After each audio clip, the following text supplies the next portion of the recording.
and welcome to the Ultimate Strategy Podcast, your go-to podcast for everything strategy. Each week, we'll share a new episode covering a wide range of topics designed to help your business grow smarter by making strategy both approachable and actionable. I am Miriam and Laura, Strategy Execution Director at Cascade. And I'm Laura Blackmore, Head of Strategy Execution. Hi, everyone. We are so excited to have you with us today. This is just the beginning, so stay tuned for weekly episodes. Before we dive in, let me thank today's sponsor, Cascade. Cascade is the #1 strategy execution platform that helps turn visions into reality by working as the strategic brain of your organization. Thousands of businesses around the world use Cascade to plan, execute, and track their strategies all in one place, improving efficiency and speeding up decision-making. By successfully executing their strategies, Cascade customers are making a huge difference, from deploying life-saving vaccines to engineering the fastest Formula One car. If you want to get your team moving towards your vision in one central platform, check out Cascade at cascade.app, and we'll leave the link in the episode notes. Now, let's get started. Today's topic is all about planning for the new year. I don't know about you, Miriam, but I am crazy scared that we only have 4 months of the year until it ends. So I think here today, we want to talk you through about what you're going to do or what we recommend you should do to get next year off to a successful start. We're going to be talking about strategy cycles, operational planning, reflection, ideation, celebrating the wins, all of the good stuff. Miriam, why don't you kick us off? Yeah, thank you so much, Laura. As you said, it's only 4 more months. So from what we see, teams have to really get their plans together to actually get ready for next year, because time is flying, and we all know that December is always almost like just a half month or even not barely a month with the holidays in between. So let's think about what it would look like for you to get the most out of the next 4 months in your strategic planning. So I think before we dive into the different steps, let's start to just analyze where you're at right now. Do you kick off a completely new strategy cycle? Then you have probably already started or given some thought into what's going to happen in the next 3 to 5 years. Or do you kick off a new operational planning cycle, meaning you're mainly focused around the planning for the next year specifically under your bigger strategy that is probably a couple of years long or whatever it might be for you. So we're going to talk a little bit about both today, but the focus will be about your operational planning and to get you really set up for success for those next few months. And I would say one huge recommendation that I would have for anybody who's listening is that although there is a new year approaching, it doesn't mean that you have to start from scratch. You know, there's been tons of great work that's happened this year, hopefully or ideally. And we can, in an ideal world or in an ideal state, these plans have been quite agile throughout the year. Teams have optimized them sort of through that quarterly, strategy review cycle, maybe even monthly, pivoting the strategy ever so slightly. So it should feel like as you're approaching the new year that you already have a good indication of what's worked and what hasn't. But I think it's a really good idea to start with that reflection. What do you think about that? Absolutely. Even though you have probably gone through it over the years, sitting down and doing a proper kind of post-mortem almost, and not only looking at what worked in terms of your business, what worked in terms of processes, what worked around your customers, your employees, doing a bit of a holistic check-in and a review of the last year is a really helpful start to kick off a new cycle. Also, it gives you the opportunity to pause and step back and truly celebrate your wins, something that we often overlook because we're kind of a little bit prone to focus on what didn't work and what do we need to get better at.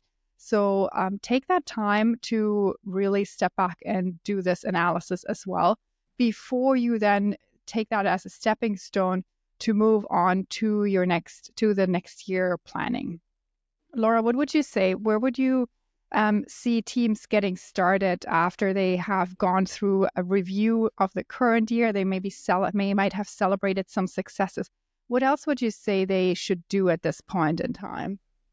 Yeah, I think definitely with, you've got that sort of reflection time with the teams. I think going through a bit of a SWOT, so strength, weaknesses, opportunities, and threats, which we've talked about in previous episodes, but really that comprehensive analysis to help then actually make those better informed decisions. I think also not forgetting about the market insights, the competitor insights, maybe external factors that sort of hit you throughout the year, making sure that you've got a good handle on them, you understand how they maybe affected your plans. But I think one of the key outcomes of that sort of reflection point is definitely around celebration of wins. I don't think teams do that enough, in my opinion. And I think it's really important to acknowledge not only the great things that happened, not only the great work that everybody's been part of, but just taking stock of the great work that has happened, even if you didn't get as close to the goals as you wanted to. I think it's important to celebrate those maybe minor and major milestones that help get there.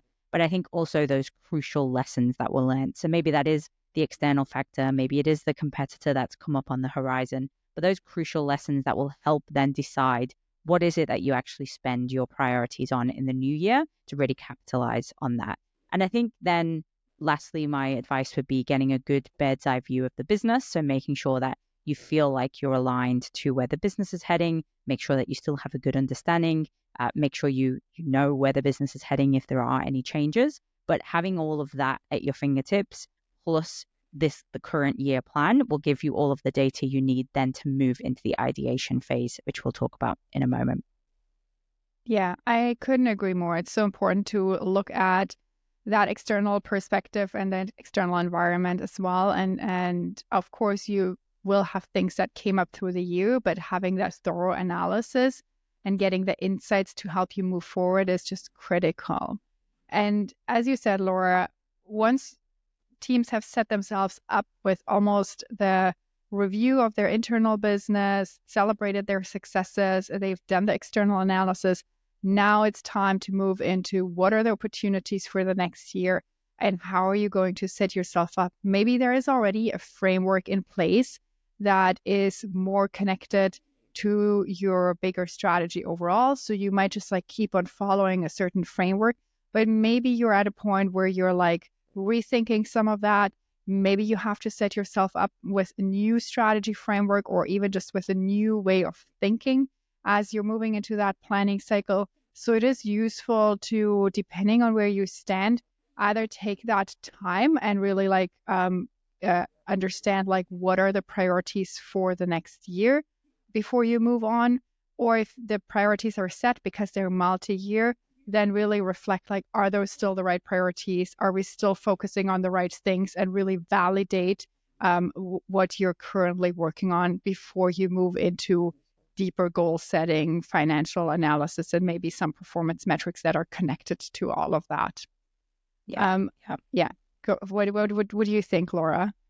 I was just imagining as you were talking, like that sort of post-it note scenario. I think, with the sort of remote working and digitalization and technology, I think we often lose that sort of aspect of brainstorming and whiteboarding ideas. And I think that's still really a really valid part of the strategy planning and formulation process, particularly if you are wanting to pull apart the current plan and think about what the priorities are for the new year. So sort of imagining that post-it note brainstorming exercise. But I think we also would recommend, I think, or one aspect of the new year planning cycle is through that external environment analysis. And I think that's something that often people feel quite uncomfortable with.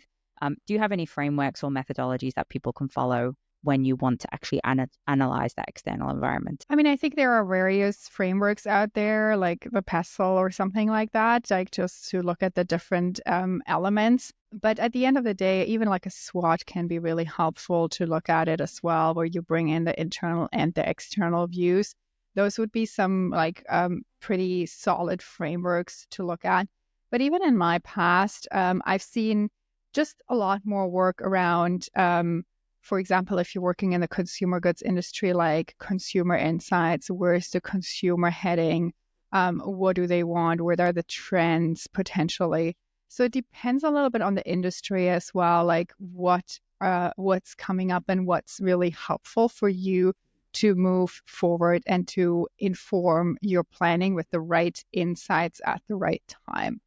And then that really sets you up to create those smart, impactful like goals and to help you get there as well.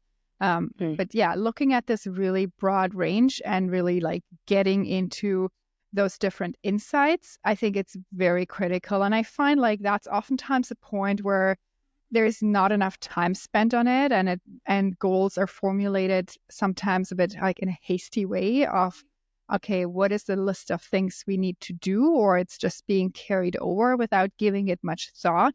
So I would just reiterate again, taking that moment and take that time to really go into what are the teams going to focus on, what are the objectives or goals being set by the organizations, what are organizational KPIs, and then the next step, obviously, as you're breaking it down is another story, but taking that time to make that really sharp, I think is very critical. I see this oftentimes like brushed over and moved over too fast, and then you're getting into goal setting and you cascade it to the teams, and you, in half a year, teams come back and like, we are not focused. So take that time. That would be my advice at this point of the formulation of the operational planning.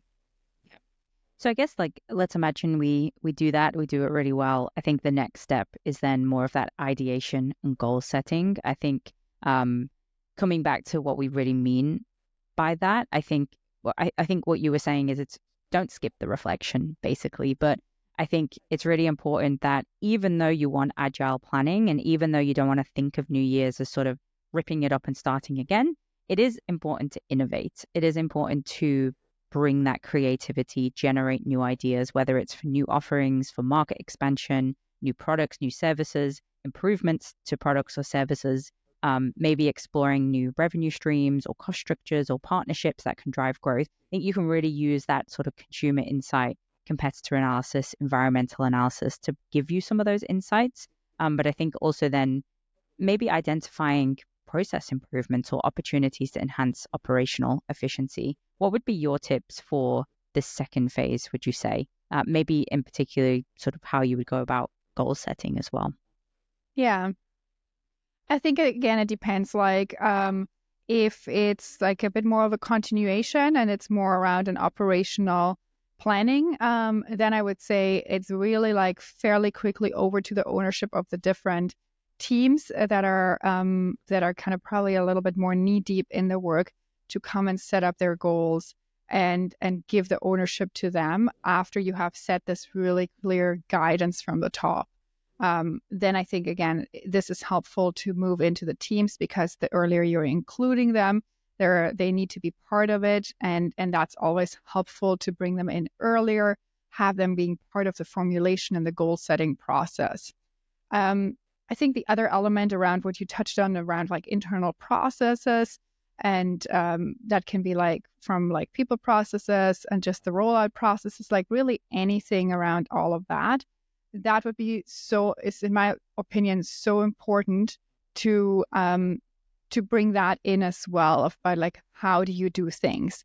So it's like this thing about like you're setting your goals, but then you're also moving on to how do you then essentially implement it?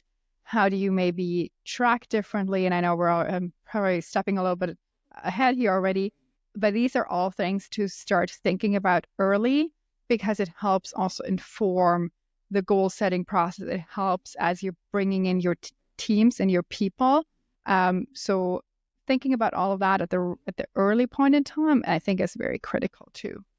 Yeah, and I think actually something you did touch on very, very briefly, but I think doing that goal setting in conjunction with the financial planning process, or at least just slightly before the financial or budget process, whatever it's called in your business, and like resource allocation, because obviously teams can come up with craziest ideas in the world. If you don't have the budget and you don't have the right people or enough people, it's not going to happen anyway. So I think it's really important that they meet at least at some point, whether that be sort of, or one way that I've found it work really successfully is that draft ideation, then the budget planning and the resource planning, and then you sort of go back and you optimize. And that's why a lot of businesses are actually starting now in August, which can feel little bit uncomfortable because, we have a third of the year to go. We have, just over, we have basically a third of the year, which feels strange to do planning for the new year. But actually, by the time you've done this reflection, ideation, budget planning,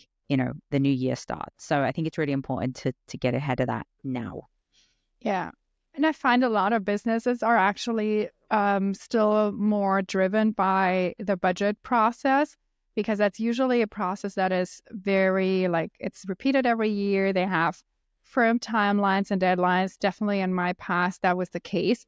So when we understood that the strategic planning and the budget planning needs to go hand in hand, which it didn't always do, then you have to really get ahead of things because understanding ideally the strategy process and the goal setting process is kind of like leading the budget process.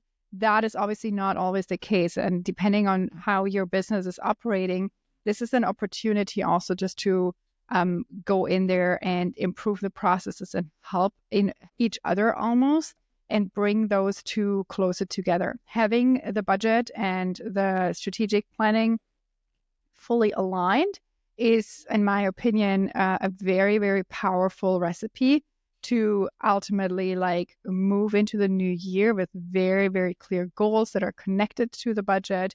And that's oftentimes how businesses operate, right? They're operating based on the budget that has been set, whether it's the sales targets or whatever the goals are that are being set through the financials, plus resourcing, right? That's the other big element that you touched on as well. If you start to create a new entity or something like that, or you start to branch out into a new area of the business, are you actually resourced to do so, or who could help with the resources? Where do you need more resources? Where you do have too many? So it needs to go hand in hand, and it is important to look at those things. It doesn't need to be overly complicated. I think it's also very easy to overcomplicate the process, but having a simple cadence in place that where one informs the other can be truly powerful to start into the new year with a very clear plan. Yeah. I think and not forgetting the approvals as well. I guess depending on the type of business, there'll be some approval process there as well. Let's talk about, or let's imagine the new year starts. Where do we begin with implementing and monitoring? What would your advice be for January 1 or January 2nd to actually go ahead and implement? Or does it start before? It depends, right? Some start before, but I see oftentimes that once it's being cascaded down to the teams and the more operational levels, that usually happens in the new year. Usually you have your performance review as an individual sometime in December, ideally. Sometimes it's in January. But then you're also you're starting the new year and there is this freshness of what are we going to do? How are we setting our targets? And of course, as an individual contributor, you're not thinking about those big goals. So pushing that into the new year is a good thing. And as leaders, that this is the opportunity to bring in the teams, help to connect the goal setting that is coming from a more organizational level to the teams. Ideally, maybe there is your performance system connected to the goals as well. That is usually really helpful, even if it's part of the goals that an individual need to be aligned with the organizational goals. That's usually helpful to just have teams aligned in what they're working towards. But yeah, there needs to be some sort of process happening in the new year to help deploy the strategy or deploy the plan. And usually I find it's a combination that between the strategy teams and maybe even the HR teams are getting involved here to help roll this out all the way down to the individual level. And then it depends. Are you doing a quarterly review or half year review, or whatever that may be for your organization? I think that would be the one element. The other element is obviously the leadership team itself.